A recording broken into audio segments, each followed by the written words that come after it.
저희 교회가 개척한 하긴 뭐 처음 개척했어요. 모든 게 다 처음이죠. 모든 게 처음입니다. 성탄 주일입니다. 예수님께서 우리를 이 땅에 오신 날을 기념하는 주일이 바로 오늘이고 그렇게 표현하는 것이 성탄의 정석입니다. 근데 저만 그런지는 모르겠는데요. 저는 매년 이맘때만 되면 느끼는 것이 있습니다. 예수를 믿건 믿지 않건 모든 사람들이 성탄을 즈음해서 뭔가에 의해 설레임을 당하고 있다라고 하는 느낌을 지울 수가 없습니다. 어떤 이는 화이트 크리스마스가 자기가 무슨 상관이, 전 눈 많이 내면 치울 생각밖에 안 나는데 화이트 크리스마스에 대한 기대를 하고, 또 아이들은 저마다 엄마 아빠에게 받을 성탄 선물에 대한 기대로 가득해 있는 것 같습니다. 각종 음식점은 어느 때보다 문정성시를 이루고 상점들은 신나는 캐롤로 지나가는 이 행인을 호객하기도 합니다.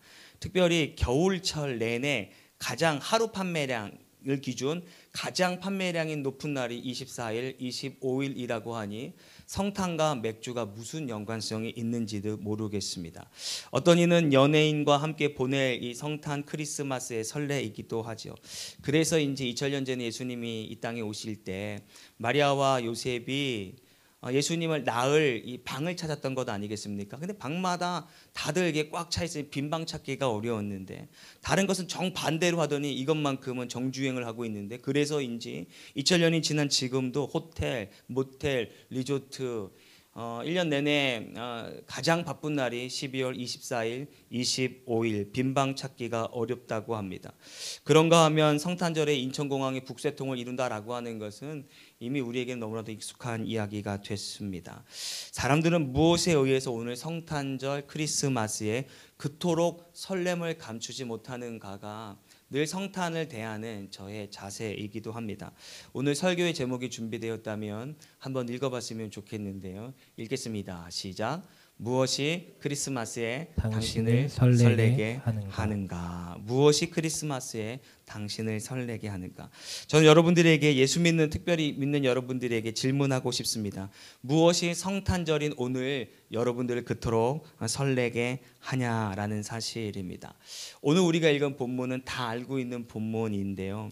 오늘 읽은 본문을 보면 예수님의 탄생에 대하여 몇몇 사람들의 각기 다른 반응을 우리가 찾아볼 수 있다라는 겁니다. 특별히 세 부류의 사람들, 과연 그들 역시 개인적인 이 어떤 반응을 내보였는데, 오늘 이 시간에는 성탄을 맞이하는 성경 속 세 부류의 사람들을 통해 과연 믿는 그리스도인들은 성탄에 어떠한 자세로 임해야 되는가에 대하여 말씀을 나누려고 합니다.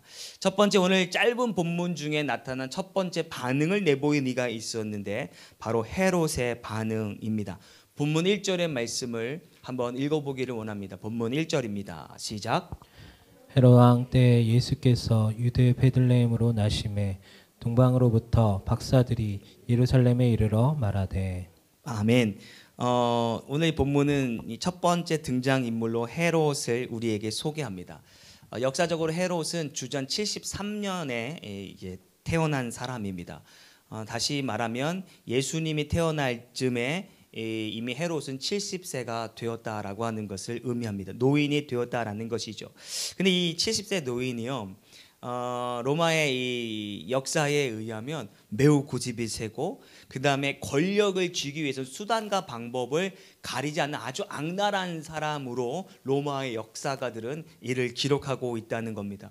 얼마나 잔인하고 얼마나 간교한 사람이었냐면, 자신의 출세를 위해서 많은 유대인들이 지지해 줬음에도 불구하고 친로마 성향을 가지고 있었던 자가 바로 헤롯이라고 하는 사람입니다. 그리고 이 헤롯은요, 출신이 유대인이 아닙니다. 그러니 정통성을 이게 내세울 수 없었기에 당시 하스몬이라고 하는 독립군 가문의 귀한 딸을 아내로 맞이하여 뭔가 자기도 혈통이 있는 것처럼 보이기 위해서 아내를 이용했던 것이죠. 근데 중상모략으로 인하여 아내를 죽이기까지 합니다. 아내만 죽이는 것이 아니라 장모도 죽이고 처남도 죽입니다. 아주 몹쓸 인간이지 않습니까? 그런데 누군가가 또 거짓으로 당신의 아들이 영모를 꾀하고 있다라고 했으니 두 아들마저 그 자리에서 즉시 처단했던 인물이기도 합니다.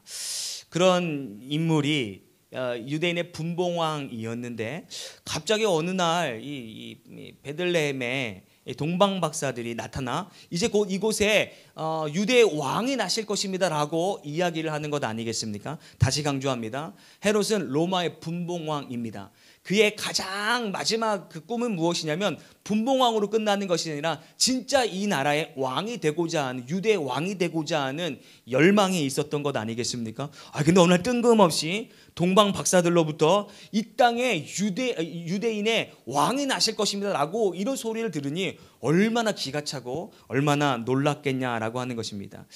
이제 자신의 어떤 왕위를 지키기 위해서 이 70 먹은 노인이 흥분하기 시작합니다. 메시아가 오셨건 말건 그가 구원자이건 아니건 간에 상관없이 자기의 왕자를 지키기 위해서 아주 몹쓸 짓을 또 하나 벌이게 된다라고 하는 것입니다. 그 반응이 무엇이냐면 저 밑에 읽지는 않았지만 2장 16절 하반절을 우리 모니터를 통해서 한번 읽어보기를 원합니다. 읽겠습니다. 시작.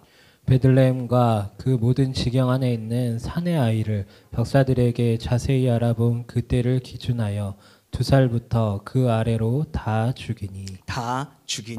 한마디로 이 헤롯의 예수님 탄생에 대한 즉각적인 반응이 무엇이냐면 예수님을 죽이고자, 예수님을 혐오하고자 하는 마음이 있었다라고 하는 겁니다. 다시 말해 예수 탄생에 대한 헤롯의 반응은 질투였고 그로 인한 살해 음모였다라고 말할 수 있습니다. 헤롯은 예수가 누구인지 좀 구체적으로 알아보려고 노력도 하지 않았습니다. 오직 자신의 정권 유지에 장애물이 된다라고 하는 생각만으로 아이들을 다 모조리 죽여야겠다. 이것도 사실은 역사가들에 의하면 어떻게 한 사람을 죽이기 위해서 모두를 죽이는가? 헤롯은 이것이 가능했던 사람입니다. 헤롯은 어떤 사람이냐면요, 워낙 살면서 악행을 많이 저질렀기에 자기도 알아요. 내가 죽으면 어느 누구도 울어주지 않겠지라고 해서 죽기 얼마 전에 유대의 유력한 인사들을 다 궁으로 부릅니다. 초청합니다. 그리고 감옥에 가둡니다. 그리고 나서 이제 자기의 이제 동생에게 내가 죽으면 저 사람 모두 다 한날 처형해라. 그러면 이 유대 땅이 다 눈물바다가 되겠지라고 하는 일들을 벌이는 사람이었으니 그 어린아이들 죽이는 건 일도 아니었다라고 하는 것이죠. 정리하면 헤롯의 반응은, 첫 번째 예수님의 탄생의 헤롯의 반응은 혐오였고 질투였고 살해로 나타나게 되는 것. 두 번째, 오늘 본문에 보면 예수님의 탄생에 대한 두 번째 반응을 한 이들이 있었는데 바로 대제사장과 서기관의 반응이라는 겁니다. 그들은 헤롯과 달리 말씀을 알고 있었기 때문에 이제 다시금 오실 메시아가 어디서 날 것인지에 대해서도 충분한 지식이 있었던 사람입니다. 3절의 말씀을 그런데 한번 읽어보기를 원합니다. 본문 3절입니다. 읽습니다. 시작. 헤롯 왕과 온 예루살렘이 듣고 소동한지라. 여기서 소동하다라고 하는 헬라어 원문을 찾아보니 두 가지 의미가 있습니다. 첫 번째는 말 그대로 소동했다, 소요가 일어났다라는 뜻이고, 두 번째로는 고민되다라고 하는 말입니다. 즉 먼 나라에서 박사들이 메시아가 예루살렘에 나시겠다라고 예루살렘에 찾아왔습니다. 그러나 이 소식을 전해들은 헤롯이나 유대의 지도자들의 마음이 어떻습니까? 걱정되더라는 것입니다. 그들 또한 헤롯과 같이 자신의 기득권 빼앗길 것을 염려한 나머지 걱정했다라고 하는 것이죠. 만약에 예수님 메시아가 이 땅에 오면 자신들이 지금 몇백 년 동안 몇천 년 동안 누려왔던 이 종교 지도자로서의 이 특권이 빼앗길 것을 염려했다라는 겁니다. 사람들이 이제 자신들을 보는 것이 아니라 새로운 메시아에게 이제 관심이 빼앗기겠지. 사실 그들의 어떤 걱정은 실제 예수님의 공생의 과정을 통해서 정확하게 적중하기도 했던 겁니다. 따라서 그들은 성경을 부지런히 열심히 연구했을는지는 모르지만 그들의 심령 마치 얼음과 같이 꽁꽁 얼어져 있던 것을 우리가 볼 수 있는 것이죠. 헤롯 왕이 메시아가 나타났다라고 하는 소문을 듣고 대제사장과 서기관들에게 물었습니다. 너희들은 알고 있지 않느냐? 과연 새로운 메시아가 어디서 태어나는가? 다시 강조하지만 헤롯은 유대인이 아니었기 때문에 성경을 모릅니다. 그렇기 때문에 성경의 전통인 너희들은 충분히 알 것이 아니냐? 그들에게 물었습니다. 궁금해서 물었던 것이 아니라 정확한 장소와 정확한 시간을 알면 그때에 가서 예수님의 탄생을 막고 예수님을 죽이려 하는 음모가 있었던 것이죠. 그때 서기관들이 자신이 배운 바대로 다음과 같이 말합니다. 5절 6절 말씀입니다. 한번 읽어보겠습니다. 시작. 이르되 유대 베들레헴이오니 이는 선지자로 이렇게 기록된 바 또 유대 땅 베들레헴아 너는 유대 고을 중에서 가장 작지 아니하도다. 네게서 한 다스리는 자가 나와서 내 백성 이스라엘의 목자가 되리라 하였음이니이다. 서기관들이 이 헤롯의 질문에 다음과 같이 대답하는 데에는 적어도 성경의 전문가였기 때문에 이 말씀을 기억하고 있었습니다. 이렇게 고백하고를 기준으로 700년 전에 미가라고 하는 선지자가 이제 앞으로 오실 메시아에 대해서 예언한 내용들이 있는데요. 미가 5장 2절의 말씀도 같이 한번 읽어보기를 원합니다. 읽겠습니다. 시작. 베들레헴 에브라다야 너는 유다 족속 중에 작을지라도 이스라엘을 다스릴 자가 내게서 내게로 나올 것이라. 그의 근본은 상고의 영원에 있느니라. 즉 서기관들과 제사장은 아기 예수님에 대한 동방박사들의 이 소식을 듣고 미가의 말씀을 제일 먼저 떠올랐다라고 하는 것입니다. 곧 그분이 다시 오실 이제 하나님 예수님이다라고 하는 것을 초의 의심도 없이 받아들였다라는 겁니다. 그런데 그들의 마음이 냉담했다. 기쁨이 없었다라고 하는 겁니다. 대제사장들이었지만 서기관들이었지만 종교 생활에는 철저한 그들이었을런지 모르지만 그들의 신앙은 하나님에게 대한 어떠한 기대도 없고 새로운 메시아에 대한 소망도 없었다라고 하는 것이 이들의 이 반응을 통해서 알게 되어진다라고 하는 것입니다. 정작 가장 잘 알고 있던 그들은 아무 긴장도 아무 소망도 아무 기쁨도 없었던 그들의 반응을 본문을 통하여 알게 된다라고 하는 겁니다. 여기까지 예수님 탄생에 대한 두 그룹의 반응을 우리가 살펴봅니다. 다행히 이 이야기는 여기서 끝나지 않게 되죠. 마지막 남은 한 부류가 있으니 우리가 모두가 알고 있는 바로 동방박사라고 하는 겁니다. 성경은 이 동방박사가 누구인지 또 어디서부터 왔는지에 대하여는 기록하고 있지 않습니다. 그리고 몇 명인지를 아십니까? 동방박사가 몇 명인가요? 저 뒤에 주일학교 3명이라고 합니다. 그런데 성경 어디에도 동방박사가 3명이라고 말한 데는 없다라고 하는 것입니다.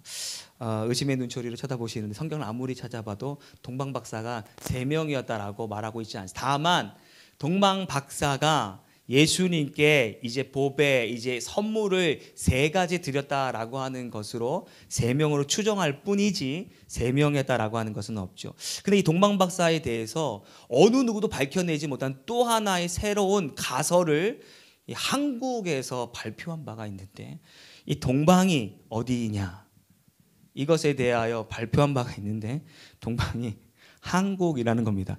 물론 이것을 국뽕이라고 하는데 물론 그런 의미에서 한국이다라고 말하고 싶지만 전혀 성경을 알지 못하는 또 가까운 이웃나라 중국에서는 무슨 소리냐 이 소국이 이 동방은 대국인 중국의 일을 말하는 것이다. 이렇게 말하는 데에는요 자신들이 만든 이 이단 종교를 어떤 정통성을 세우기 위함이 아닐까 싶습니다. 이름하여 중국발 이단의 가장 한국을 힘들게 하는 것이 동방정교라고 하는 것 아니겠습니까? 제가 이전에 사역하던 교회에서도 동방정교회 분이 오셨는데 동방정교회는 신천지에 비하면 매우 순진합니다. 자기가 동방정교회라고 얘기합니다. 신천지는 끝까지 얘기 안 하다가 교회를 어렵게 하는 동방정교회는 너무나도 아직은 이 디테일이 좀 떨어지는 것 같은데, 어쨌건 동방을 자기네 나라라고 주장하는 이들이 있습니다. 성경이 말하는 동방이 중국이나 한국이라면 아마도 삿갓을 두고 상투를 하고 아마 예수님의 탄생을 맞이하지 않았겠나. 낙타를 타고 간 것이 아니라 소를 타고 태평양을 건너서 가지 않았겠나. 게다가 동방이 한국이라면 인류 문명의 시작이 한국이다라고 하는 것을 스스로 증명해야 되는데 그저 그런 거 없이 무조건 동방은 중국이다, 동방은 한국이다라고만 얘기하고 있다는 겁니다. 성경학자들이 말하는 동방은 한국이 아니라 예루살렘을 기준으로 동쪽 어디엔가, 지금의 아라바 지역이다라고 다 같이 한 목소리로 얘기하는 바가 있습니다. 이들은 유대인의 왕으로 나신 이를 보고 경배하기 위해서 오직 징조로 나타난 한 별을 보고 그 별이 이끄는 곳으로 나아갔던 것 아니겠습니까? 동방으로부터 먼 길을 찾아 나섰다라고 하는 것입니다. 이날도 그들은 메시아를 만나고자 하는 열망 하나로 별을 보고 나아가던 중이었습니다. 근데 이게 웬일입니까? 갑자기 쭉 지나가던 별이 어느 한 지점에서 멈추는 것 아니겠습니까? 9절의 말씀을 통해 확인하기를 원합니다. 본문 9절입니다. 읽겠습니다. 시작. 박사들이 왕의 말을 듣고 갈새 동방에서 보던 그 별이 문득 앞서 인도하여 가다가 악이 있는 곳 위에 머물러 서 있는지라. 아멘. 그들이 한 별을 보고 먼 길을 떠났습니다. 기약 없는 머나먼 여행이었습니다. 고대 시대이다 보니 식량이 떨어질 수 있습니다. 신변의 안정을 보장받지 못하는 여행길일 수도 있습니다. 그렇게 긴 여행의 종지부를 하늘의 별이 찍어주는 것을 보고 그들이 기쁘지 않을 수 없는 겁니다. 오래된 여행이고 위험한 여행이었는데 그 별이 멈추는 것을 보고 드디어 그분을 찾았다라고 하는 마음에 그들이 너무나도 기뻤다. 10절 말씀 제가 읽겠습니다. 그들이 별을 보고 매우 크게 기뻐하고 기뻐하더라. 한두 번 기뻐한 것이 아니라 크게 기뻐하고 또 기뻐한 이들의 반응을 볼 수 있습니다. 헤롯의 반응과 대제사장의 반응과 달리 예수님의 나심에 대한 소식을 듣고 크게 기뻐했다라고 하는 사실이죠. 이 대목에서 이상하지 않습니까? 헤롯 왕도 기뻐하지 않았습니다. 제사장들이나 서기관들이나 유대인들도 기뻐하지 않았습니다. 그런데 동방박사는 자타가 공인하는 유대인이 아닙니다. 그러나 그들이 기뻐했다라고 하는 겁니다. 정작 기뻐해야 할 유대인은 냉담하고 무관심하고 거부하고 어떻게 하면 그 아이를 죽일까 혈안이 되었는데, 이방인이었던 동방박사는 너무나도 기뻤던 겁니다. 너무나도 기뻐서 어쩔 줄 몰랐다라는 것이죠. 어쩜 이리도 이 세 부류의 반응이 다른지 모르겠습니다. 자, 그렇다면 이제 이 말씀을 우리 가운데 적용해 봤으면 좋겠습니다. 성경에 나타난 이 세 사람의 반응이 과연 오늘 우리에게 어떠한 교훈을 주는가? 예수님께 탄생했을 당시 예수 그리스도에 대한 이 반응은 각양각색이었습니다. 그런데 오늘날에도 예수 그리스도의 탄생에 대하여, 예수님 존재에 대하여 각양각색의 반응이 있다라고 하는 것을 우리는 보게 되죠. 먼저 동방박사들과 혹은 유대인과 혹은 헤롯의 반응이 2000년이 지난 지금도 여전히 동일한 반응들이 나타난다라는 겁니다. 예를 들어 여기서 헤롯 자신의 이기적인 목적을 달성하기 위하여 예수님을 부인하고 거부했던 것 아니겠습니까? 유대인들도 자신의 기득권을 빼앗길 것 같아서 예수님을 부인하고 거부했던 것입니다. 여전히 예수 자체만 하더라도 그냥 거부 반응을 보이키는 이들이 이 세상에 얼마나 많은지 모릅니다. 우리가 지난주도 전도하고 오늘도 전도할 테지만, 지난주 전도했을 때 참 제 마음이 너무 아팠습니다. 우리가 전도할 때 그들의 어떤 가해를 하는 것 아니지 않습니까?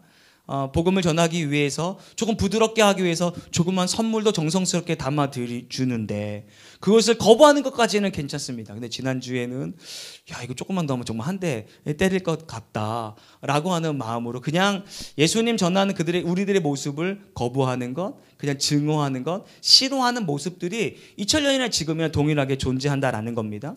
그리고 두 번째, 대제사장과 서기관들, 이른바 종교 지도자들, 종교인들 혹은 신앙이 있는 이들의 반응 역시 지금도 여전히 동일하게 나타난다라고 하는 것입니다.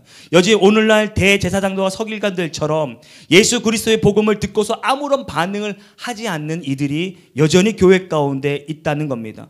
겉으로는 열심히 있는 신앙의 형태를 띠고 있지만 전혀 경건의 모습이 나타나지 않는 자들이 있다는 것이죠. 그저 종교를 자신의 출세의 도구로 이용하려 하는 이들이 이 땅에도 적지 않다라는 겁니다. 전혀 놀랍지 않은 것은 2000년 전에도 그런 모습들이 있었고 지금도 그런 모습도 있다라는 것이죠. 참 안타까운 것이지만 이는 평신도만의 이야기가 아닌 것 같습니다. 현대의 종교 지도자들도 마찬가지인데요. 여러분, 유럽사에서 빠지지 않고 등장하는 것이 전쟁사가 있는데 바로 십자군 전쟁입니다. 태동은 이렇습니다. 이슬람이 성지를 장악하여 더 이상 그리스도인들이 성지 순례를 하지 못하도록 막은 겁니다. 막은 것뿐만 아니라 그리스도인들을 핍박하고 사륙하는 일을 자행하고 있었던 것이죠. 이를 감당하기 어려웠던 동방교회가 서방교회에게 와서 우리를 좀 도와주십시오. 여기서 말하는 서방교회는 카톨릭을 말합니다. 그런데 그 당시만 하더라도 동방교회와 서방교회는 원수도 이런 원수가 없었던 터라 당연히 거부할 줄 알았는데 서방교회 이에 반응을 하는 겁니다.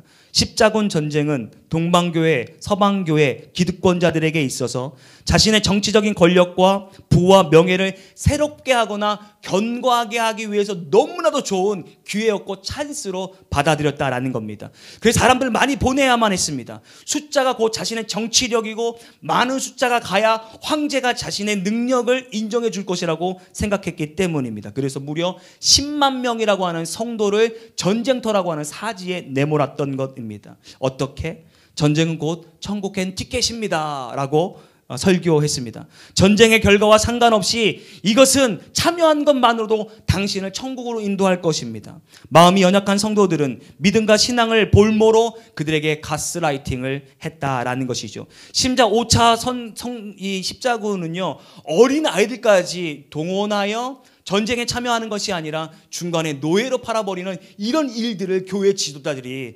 했다라고 하는 것 아니겠습니까? 오늘날도 이 만행은 현대의 종교 지도자들로부터 여전히 자행되고 있습니다. 종교 혹은 믿음을 빙자하여 마음이 연약한 성도를 좌지우지하고 가스라이팅하고 있다라고 하는 것을 우리는 어렵지 않게 찾아볼 수 있다라는 겁니다. 종교 지도자의 이러한 모습은 2000년 전이나 지금이나 여전히 동일하게 반응되고 있다라는 사실이죠. 저는 그들을 종교자라고 부르지 않습니다. 그냥 종교 사기꾼인 겁니다. 그들에겐 예수님이 없습니다. 자기가 곧 예수라고 말하는 사람도 있습니다. 그러니 자신의 기득권을 유지하기 위해 이따금씩 필요로 하는 그저 하나의 도구가 예수가 되었다라는 사실이죠. 현대에도 헤롯과 대제사장과 같이 예수님의 탄생 혹은 존재에 대해 반응하는 이들이 여전히 존재한다라고 하는 것은 참으로 가슴 아픈 일입니다. 그러나 동방박사들은 앞선 그 두 그룹과 달리 진리에 대해서 갈급했던 자들이고 예수 그리스도를 인류의 구세주로 인정하고 기뻐했던 자들입니다. 그래도 감사한 것은 여전히 이 땅 가운데 신실한 성도가 있고 신실한 주의 자녀들이 있기에 참으로 다행인 것이죠. 이 세 부류의 사람들 중에 과연 누가 하나님의 국류를 잊게 될 것인가? 더 이상 설명하지 않더라도 세 번째 부류가 바로 그런 자들이 되지 않겠나 싶습니다.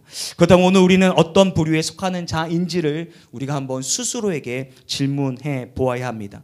우리는 예수 그리스도의 이 땅에 오심에 대하여 자신 있게 나는 동방박사와 같은 기쁜 마음으로 예수님의 성탄을 맞이하고 다시 오실 예수님을 기대합니다라고 말할 수 있겠냐라고 하는 사실입니다. 물론 성도라고 불려지는 사람들 중에는 헤롯과 같이 예수님을 막 대항하거나 하는 사람들은 없겠지만 안타깝게도 성도라고 불리우지만 대제사장이나 서기관들과 같은 반응들이 교회 안에서 찾아보기 어렵지 않다라는 겁니다. 다시 말해 그들에게는 예수님의 오심이 기쁘지 않습니다. 더 엄밀히 말하자면 예수님의 다시 오심도 그들에게는 전혀 기쁨의 도구가 되지 않는 겁니다. 다시 한번 질문을 드려봅니다. 여러분, 예수 그리스도 오심에 여러분 참으로 기쁘십니까? 조금 더 달리 질문하겠습니다. 여러분은 예수님 오시면 더욱더 지금 예수님 오시면 기쁘시겠습니까? 지금 당장인데요. 아멘? 동의하시면 아멘? 제가 막 아멘을 강요하고 있는 건 아니죠. 지금 당장이라고 하는 것은 예수님이 재림하실 수도 있지만 지금 당장 우리가 불의의 사고로 인하여 이 땅을 떠날 수도 있지 않겠습니까? 그러면 다시 오신 예수님을 만나게 되는 건데 그에 대한 질문이 기쁨의 아멘이십니까? 왜 갑자기 또 줄어지는지 스스로에게 질문해 봤으면 좋겠어요. 나는 진짜 예수님 오심에 기뻐하는가? 예수님 오심을 기대하는가? 매일의 우리의 삶이 예수님 만나고자 하는 그 마음으로 살아가고 있는가? 고 오카노 목사님의 이 고백인데요. 말년에 이 암으로 인해서 고생을 하셨습니다. 얼마나 아프셨겠습니까? 사모님도 안타까운 마음으로 보고 있는데 어느 날 말씀 묵상을 하고 베란다에서 이렇게 하늘을 보면서 말씀하셨답니다. 우리 예수님 빨리 만나고 싶다. 제가 그 책을 읽는데요. 얼마나 마음에 감동이 되고 그냥 온몸에 전율이 있는지. 과연 현수야 너는 이와 같이 예수님 오늘 지금 당장 오셨으면 좋겠다라고 하는 마음으로 지금 오늘을 살아가고 있는가라고 제 스스로에게 질문을 던졌습니다. 성탄의 정신이라는 건 다시 오실 예수님을 기대하는 겁니다. 다시 앞으로 넘어가 왜 우리는 성탄의 설레입니까? 우리가 진짜 성탄의 설레이어야 하는 이유는 다시 오실 예수님 오늘 오시겠지라고 하는 마음으로. 지난주 우리가 순교에 대해서 말씀을 나누었는데 초대교회 성도들은 왜 순교했는가? 오늘 예수님 오시겠지. 내가 이렇게 이제 곧 예수님 오시는데 예수님 부인하고 살아간다면 얼마나 예수님 보고 민망할까라고 하는 마음으로 살아갔던 것 아니겠습니까? 우리네 인생은 마치 동방박사들을 일평생 이끌었던 별이 멈춤으로 예수님 만났던 것처럼 예수님께서 우리의 삶을 멈추게 하시는 그날이 언제일런지 각자 날은 다를 수 있겠지만 그날이 곧 예수님 만날 날이기에 그날을 기다리는 삶이 저와 여러분의 삶이 되어지기를 주의 이름으로 축원합니다. 아멘. 그렇다고 다미 선교회처럼 날짜를 박아두고 우리가 그날이요라고 말할 수는 없겠지만 성경 자체가 말씀하는 바 그날은 도적같이 올 텐데 기름이 없으므로 신랑 예수님 만나지 못함이 없도록 날마다 그때를 준비하며 성령의 기름으로 충만되어지는 상태가 저와 여러분의 상태가 되기를 주님의 이름으로 축원합니다. 아멘. 그리고 정작 그분이 오시거나 그분이 나를 부르신다면 아멘 주 예수님 어서 오시옵소서라고 마라나타의 고백을 할 수 있는 저와 여러분이 되어지기를 주의 이름으로 다시 한번 축원합니다. 주님은 오신다고 하는데 아무개야 이제 와라 라고 하는데 안 됩니다 안 됩니다 제가 해야 될 일이 너무나도 많습니다 라고 한다면 헤롯 대왕이 아니 지금이 어느 때인데 내가 이제 로마에게 아주 그냥 칭찬받을 만한 일들을 하고 이제 곧 유대 왕이 될 것인데 새로운 유대의 왕이 온다라고 지금 이 내 스케줄을 지금 망친다라고 말이야. 지금은 아니야 라고 했던 헤롯과 다를 게 뭐가 있냐라는 겁니다. 대제사장 서기관들 겉으로는 믿음이 있는 척 겉으로는 말씀이 있는 척 하지만 진짜 예수님이 오셨다는데 자신의 기득권 빼앗길 것을 두려워서 지금은 아닙니다 라고 예수님을 거부하고 있다라면 얼마나 예수님이 마음 아파하시며 우리를 보겠냐라고 하는 것이죠. 죄송하지만 우리 또한 오늘은 안 돼요 지금은 안 돼요 라고 하고 있다라면 손가락질했던 우리의 부끄러운 모습이 우리를 향하게 될 것입니다. 저 밑에 19절의 말씀을 한번 읽어보기를 원합니다. 본장 19절입니다. 읽겠습니다. 시작. 헤롯이 죽은 후에 주의 사자가 애굽에서 요셉에게 현몽하여 이르되 아멘. 여기서 집중하고 싶은 말씀은 헤롯이 죽은 이후입니다. 헤롯은 역사학자들이 말하기를 이런 일을 자행하고 얼마 되지 못하여 온 몸에 무언가가 나가지고 지저분한 것이 나가지고 결국 세상을 떠났더라라고 역사학자들이 이야기합니다. 오늘은 안 돼라며 오신 메시아 예수님을 그토록 부인하고 죽이려고 했던 그래서 유지하게 된 왕권 그렇게 오래가지 못했다라고 하는 사실이죠. 이것이 인생이 아닐까 싶습니다. 어리석은 우리 인생의 단면. 사랑하는 성도 여러분, 성탄의 정신은 기다림이고 이 정신은 성탄의 정신뿐만 아니라 거룩한 성도가 매일마다 가져야 할 정신입니다. 날마다 주님을 맞이할 준비가 되어 있는 상태로 살아가라는 성도가 되어야 되는 것이죠. 오늘을 살아가는 우리에게 이처럼 예수님 만나고자 하는 열망이 없다면 우리 역시 헤롯과 같은 서기관 같은 모습을 닮아가고 있다라는 사실을 기억해 주시기를 바랍니다. 성탄에 관한 불편한 진실이 하나 있습니다. 그것은 바로 12월 25일이 정말 예수님의 탄생일인가라고 하는 의문, 불확실성입니다. 오히려 이날은 로마에서 제정한 날인데 로마의 태양신을 숭배하기 위한 날로부터 시작이 되었다라는 겁니다. 그러므로 기독교는 매년 25일을 성탄절로 기념하는 주된 이유가 있는데, 먼저는 예수님 이 땅에 오실 확실함을 기념하고 교육하기 위함입니다. 매년마다 거듭되어진 성탄 주일 예배를 통하여 성탄의 정신을 다시 한번 재무장시키기 위하여 12월 25일을 성탄의 이 날로 기념하고 있다라는 사실입니다. 다시 한번 강조드립니다. 성탄의 정신은 오신 예수님, 그러나 잠시 가신 예수님에 대하여 다시 오실 것을 기대하는 마음으로 기념하는 날이 성탄의 날이 된다라는 겁니다. 주변에 여전히 전혀 다른 성탄의 설레임으로 지금 가득 차 있는 사람들이 있다면 그분들에게 복음의 말씀을 전하기를 소망합니다. 저 뒤에 아들 운율이가 있지만 어린이집 갈 때는 어쩔 수 없이 성탄절날 선물을 꼭 보내야 한대요. 그래서 보냈습니다. 그런데 1학년이 되고 2학년이 되고는 누군가가 줄사람 산타 할아버지는 없잖아요. 그래서 어떻게 해야 되나 하더니 저 아이가 성탄절날 흥분되고 설레어서 왜 선물을 안 사주냐고 이야기를 했습니다. 그래서 1학년 때는 얼떨결에 사줬습니다.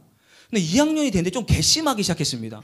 아니 성탄절이 지 생일도 아닌데 아니 왜 선물을 달라고 하는 것이지? 그래서 이제 2학년이 됐으니까 어느 정도 이해는 하겠지라고 하면서 앉아놓고 아주 심오한 설교를 했습니다. 성탄은 네가 선물 받는 날이 아니야. 성탄은 흥분해서는 안 돼. 성탄은 왜 네가 선물을 받아야 하는가? 라고 하면서 지금 2년이 넘게 성탄절에 선물을 주지 않습니다. 미안하지만 지금은 혹독한 훈련이지만 나중에 어느 순간 정말 저 아이의 입으로 정말 예수님의 나심을 고백하고 그때가 되면 이 아빠의 그 모진 아빠의 마음을 이해할 수 있지 않을까 싶습니다. 성탄에 왜 연인끼리 선물을 나누고 성탄에 왜 케이크를 나누는지도 잘 모르겠습니다. 어느 교회는 성탄절날 예수님 생일 축하해요라고 하면서 엄청난 30만 원짜리 케이크로 생일 축하 노래를 부르고 결국 교육자가 먹습니다. 도대체 이게 뭘 하는 건지 모르겠습니다. 성탄에 정말 우리가 설레야 되는 것은 그런 행사들로 설레는 것이 아니라 정말 예수님의 오심을, 정말 다시 오심을 기대하는 것이 아닌가. 제가 절대 24일 날, 어제 24일 날 많은 교회들이 성탄 행사를 치루었을 겁니다. 절대 그것을 비판하거나 부정하는 것은 아닌데 제가 그 모습들을 많이 보지 않았겠습니까? 그러면서 하나님 앞에 다짐한 것이 있습니다. 하나님, 제가 만약에 그것들을 결정할 수 있는, 다시 말해 개척하게 된다면 24일 날 저러한 모습으로 교회를 가득 채우지는 않겠습니다. 어느 날 막 즐겁게 하기 위해서 갑자기 막 파자마를 입고 나옵니다. 그런 다음에 스타킹을 머리에 쓰기도 하고 누구를 즐겁게 하기 위한 성탄의 2부의 행사인지 모를 만큼 우리는 기뻐요. 재미있어요. 그리고 각 교구가 하나가 되어지는 하나의 역할을 감당하기는 하지만 진짜 하나님이 기뻐하실까라고 하는 의문이 듭니다. 그래서 지난 한 달 전에 우리 전도사님이 성탄절에 뭐 해요? 라고 하길래 제가 답변을 하지 않았습니다. 물론 성도도 없을 뿐더러 그런데 행해라 있다 할지라도 뭔가 의미 있는 분명히 내년도 성탄절에는 한 50명 정도가 이 자리에 있지 않겠습니까? 아멘. 한 번밖에 안 하시는 게 굉장히 기분이. 내년 성탄절 50명 정도가 있지 않겠습니까? 아멘. 지난주에 억지로 아멘을 강조하는 목사는 안 된다고 했는데 죄송합니다. 어쨌건 이 교회 하나님이 많은 성도가 또 자리를 채워진다면 우리 교회는 24일 날 뭔가 의미 있는 그런 성탄 2부를 우리가 맞이해야 되지 않을까 싶습니다. 말씀을 정리합니다. 사랑하는 성도 여러분, 무엇이 여러분들로 하여금 성탄에 설레이게 합니까? 우리가 성탄에 설레이게 되는 것이 세상 사람들과 같다면 이 교회는, 이 성도는 전혀 소망이 없는 것이죠.